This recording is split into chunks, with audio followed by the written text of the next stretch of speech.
Here you see 50-year-old Michael Truelock aiming a handgun at 50-year-old Charles Landers.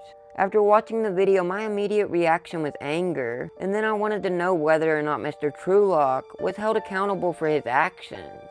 So I immediately dove into the story and found out that he was indicted by a grand jury, arrested, and charged with aggravated assault with a deadly weapon, which under Texas law is punishable up to 20 years in prison and up to a $10,000 fine.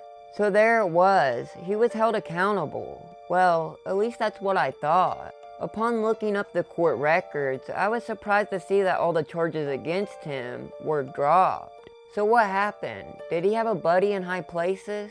Corruption? Or maybe, just maybe, there was more to the story? Well, it turns out that everything isn't how it seemed. You see, Charles Landers is actually the ex-husband of Mr. Truelock's wife, and has been harassing the family ever since he voluntarily gave up his kids so he wouldn't have to pay child support.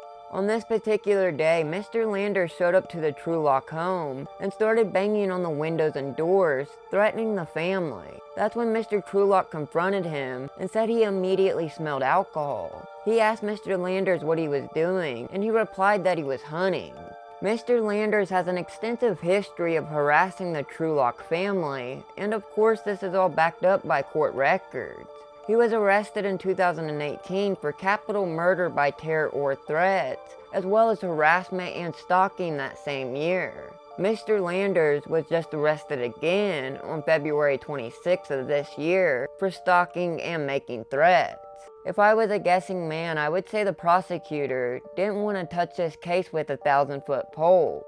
So remember, there's always two sides to every story, and not everything is always as it seems. Thanks for watching, and remember, if it's more interesting, you can find it here.